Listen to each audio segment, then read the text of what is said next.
Un vector en física es una cantidad que define tres parámetros de una variable física, los cuales son dirección, sentido y magnitud. Es también una herramienta abstracta que se utiliza para medir una variable con dichos parámetros. Existe un sinnúmero de situaciones reales en las cuales para su análisis se requiere una descripción más que intuitiva. Veamos un ejemplo.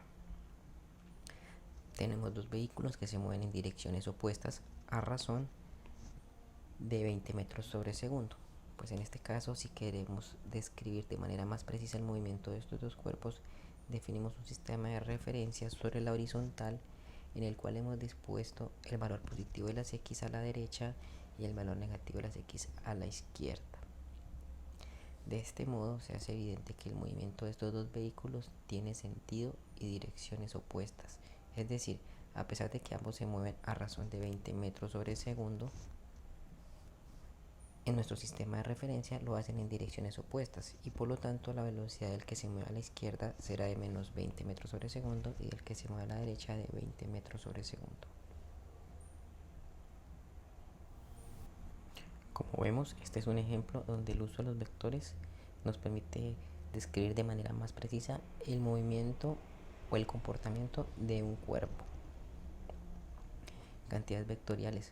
Bueno, ya dijimos que un vector se caracteriza por tener tres parámetros: dirección, sentido y magnitud. Existen muchos ejemplos en física de vectores.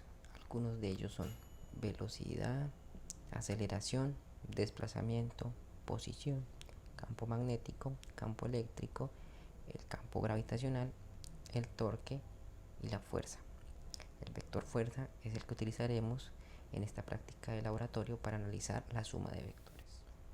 Por otra parte, recordemos que la dirección de un vector está definida por su ángulo, el ángulo que forma respecto a un eje de coordenadas, el sentido que corresponde a la orientación del vector y la magnitud que es la longitud del vector. Métodos para sumar vectores. Dentro de los métodos para sumar vectores tenemos el método gráfico y dentro del método gráfico tenemos una variante que se conoce como cola a punta. Entonces, tenemos los siguientes vectores A, B y C. Trazamos el vector B en la punta del vector A. Luego, trazamos el vector C en la punta del vector B. Y finalmente, la resultante de A más B más C es el vector que une el inicio, es decir, la cola del vector A, con la punta del vector C. El método del paralelogramo es también un método gráfico, el cual consiste en construir un paralelogramo a partir de la suma de dos vectores. Entonces, veamos, tenemos dos vectores, A y B. Trazamos los dos vectores desde el mismo origen. Hacemos líneas paralelas a cada vector para formar un paralelogramo. Y finalmente obtenemos el vector resultante A más B como la línea diagonal que sale del origen. Para el método gráfico, ¿qué necesitamos? Necesitamos un transportador, hojas cuadriculadas y una regla. Consideremos el siguiente ejemplo. Primero, construiremos un plano XY. ¿Pero cuáles son los vectores que vamos a sumar? Bueno, pues los vectores son los siguientes. Tenemos el vector F1, cuya magnitud es de 300 newtons. F1 representa una fuerza, cuya magnitud es de 300 newtons. Y su dirección es de 20 grados. 20 grados, pues, porque son ángulos medidos respecto al eje positivo de las X, lo que se conoce como sentido antihorario o en contra de las manecillas del reloj, es decir, es un ángulo positivo. Para F2 tenemos una magnitud de 400 newtons y un ángulo de 80 grados. También definimos un factor de escala. Este factor de escala nos permite convertir las magnitudes en cantidades medibles en el papel y con nuestra regla. En este caso, nuestro factor de escala es de 100 newtons, que equivale a 2 centímetros. Usted puede escoger el que mejor le convenga. Eso sí, es importante que lo tenga presente, es decir, lo anote. Bueno, primero, ubicamos el transportador de tal manera que se pueda medir un ángulo recto entre los ejes coordenados. Y ahora, pues tengamos presente lo siguiente. Algunos transportadores tienen escalas que están posicionadas tanto en el interior como en el borde del mismo. Debemos escoger la que se adapte a los ángulos que estamos midiendo. En este caso yo me quedo con la numeración interna. Señalo el ángulo que estoy midiendo, en este caso 20 grados.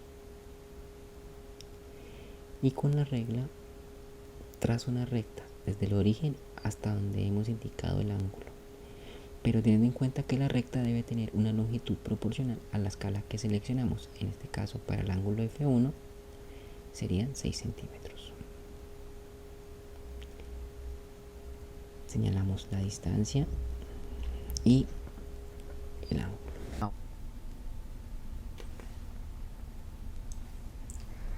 Ahora se construye un nuevo sistema coordenado cuyo origen coincide con la punta del anterior vector. Este plano será x', y'. Y repetimos en este nuevo sistema de coordenadas el proceso para dibujar el vector. Señalamos el ángulo a medir y con la regla trazamos una recta que va desde el origen hasta donde hemos indicado nuestro ángulo, teniendo en cuenta la longitud, en este caso para el vector F2, cuya magnitud de 400 newtons, de acuerdo a nuestra escala, correspondería a 8 centímetros.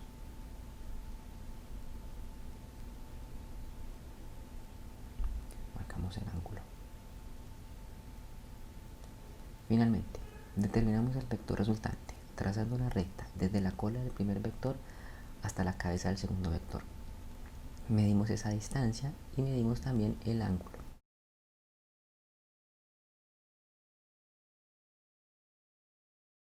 Ahora solo nos resta convertir esa longitud del vector resultante a unidades de fuerza, y para ello multiplicamos por el factor. Observen lo siguiente. Podemos definir componentes de los vectores en sus respectivos planos. El vector F1 con su componente F1x y el vector F2 con su componente F2x'. Note que la suma de F1x y F2x' es la componente del vector resultante en x.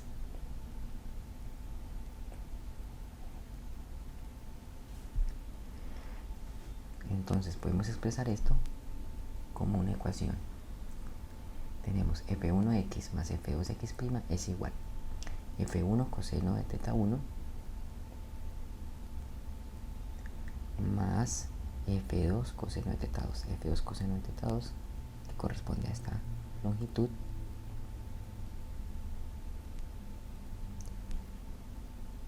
reemplazamos los valores, la magnitud del vector F1, el coseno del ángulo que forma con el eje X, la magnitud de F2 por el coseno del ángulo que forma con el eje X'.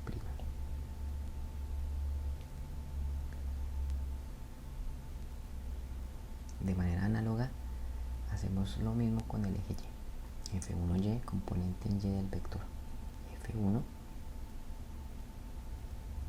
F2y', que es la componente en Y del vector F2. Reemplazamos los datos y obtenemos la componente en Y del vector resultante. La resultante, ¿cómo la calculamos? Se calcula utilizando una raíz cuadrada de las componentes al cuadrado del vector resultante. Reemplazamos los datos y el ángulo se calcula con la función tangente a la menos 1 de la componente en Y sobre la componente en X. Reemplazamos y obtenemos el ángulo. Los porcentajes de diferencia se calculan así. Iniciaremos calculando el porcentaje de diferencia entre el valor analítico de la resultante y el valor gráfico obtenido para la resultante. Ahora, ¿cómo se hace? Bueno, hacemos lo siguiente. Para calcular el porcentaje de diferencia, se resta el valor absoluto de la resultante calculada por el método analítico menos el valor absoluto de la resultante calculada por el método gráfico. Esto lo dividimos entre el promedio de las sumas de sus valores absolutos. Multiplicamos por 100%. Recuerden que el valor absoluto nos permite siempre obtener un valor positivo de la cantidad. Reemplazamos.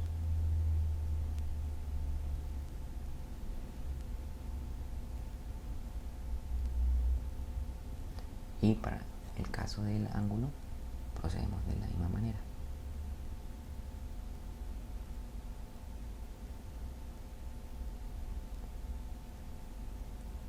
En este caso hemos obtenido un porcentaje de diferencia para R, para la resultante de 0,5% y para el ángulo de 1,3%. Bueno, una aplicación de este método a un problema. El problema dice así: 3 cuerdas horizontales tiran de una piedra grande enterrada en el suelo, produciendo los vectores de fuerza A, B y C que se muestran en la figura. Obtenga la magnitud y la dirección de una cuarta fuerza aplicada a la piedra que haga que la suma vectorial de las 4 fuerzas sea 0. Esta sería la situación. La fuerza A de 100 newtons, formando un ángulo de 30 grados con el eje positivo de las X. La fuerza B formando un ángulo de 30 grados con el eje positivo de la Y y su magnitud es de 80 newtons. La fuerza C de 40 newtons formando un ángulo de 53 grados con el eje negativo de las X. Recordemos elementos matemáticos que necesitaremos. El teorema de Pitágoras. El teorema de Pitágoras básicamente es una relación entre catetos e hipotenusa de un triángulo rectángulo. Las relaciones trigonométricas en un triángulo rectángulo y la suma de vectores.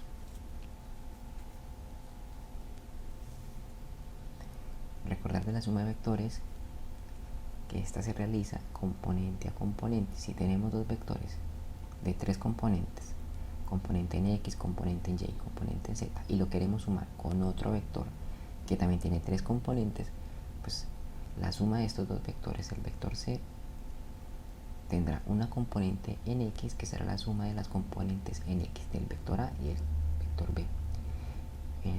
La componente en Y será la suma de la componente en Y del vector A más la componente en Y del vector B.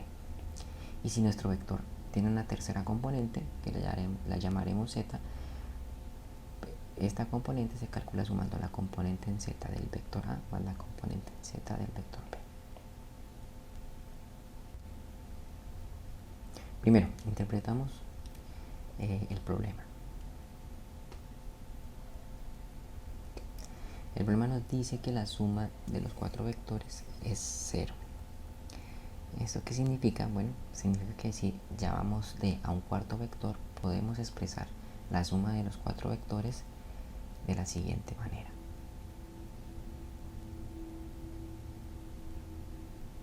Vector A más vector B más vector C más vector D igual a 0. Ahora, planteamos la ecuación teniendo en cuenta los datos suministrados por el problema.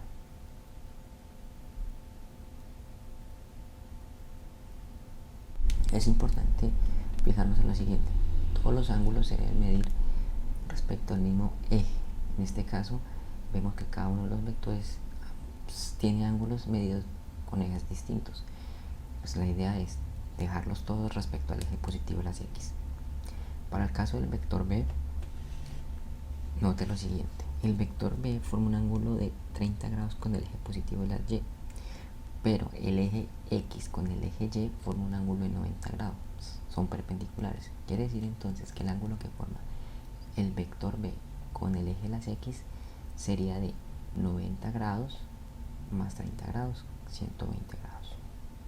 Y en el caso del vector C sería entre el eje X y el eje Y positivo forman un ángulo de 90 grados, y entre el eje Y positivo y el eje negativo de las X otros 90 grados. Quiere decir que entre el eje X positivo y el eje X negativo tenemos 180.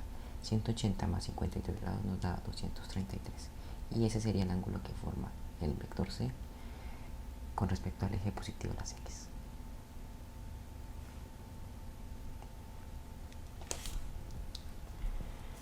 Bueno, para plantear la ecuación necesitamos saber las componentes de cada uno de los vectores, pero como conocemos ahora sus ángulos respecto al mismo eje, pues utilizamos las funciones trigonométricas que nos permitan determinar cada una de las componentes. Empezamos con el vector A. Tenemos que su magnitud es de 100 newtons y su dirección es de 30 grados. Entonces, seno de 30 grados es igual a la componente en Y del vector A sobre su magnitud. Esto nos da que la componente en Y es igual a la magnitud del vector A por el seno de 30. Para el caso de la componente en X, tenemos que coseno de 30 grados es igual a la componente en X sobre la magnitud del vector. Entonces, la componente en X del vector A es igual a la magnitud del vector por el coseno de 30. A esto se le conoce como componentes rectangulares del vector A. Reemplazamos y obtenemos que la componente en X es aproximadamente 86.60 newtons. Aproximadamente porque solo he tomado las dos primeras cifras después del punto decimal. En Y tenemos que su componente de la del vector A es de 50 newtons. Aplicamos el mismo procedimiento para cada vector. En este caso obtenemos para el vector B su componente en X sería de menos 40 newtons. Para el vector B su componente en Y sería de aproximadamente 69.28 newtons. Para el vector C su componente en X menos 24.07 newtons. Y para el vector C en Y su componente sería aproximadamente menos 31.94 newtons. Teniendo todas las componentes de cada vector, se plantea la suma de los vectores. Aquí hemos definido cada vector en términos de sus componentes: el vector A, el vector B y el vector C. El vector D será de la forma una componente en X más una componente en Y. Quiere decir que aplicando el proceso de suma de vectores debemos tener que la suma de las componentes en X más la suma de las componentes en Y debe ser igual al vector 0, que es el vector resultante de la suma de los cuatro vectores.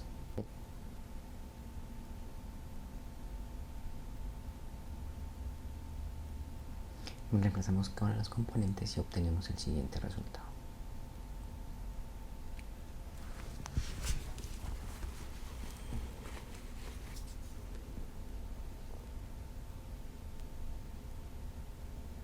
Observe que el vector 0 se puede escribir como su componente 0 en Y más su componente 0 en J, es decir, su componente 0 en X más su componente 0 en Y.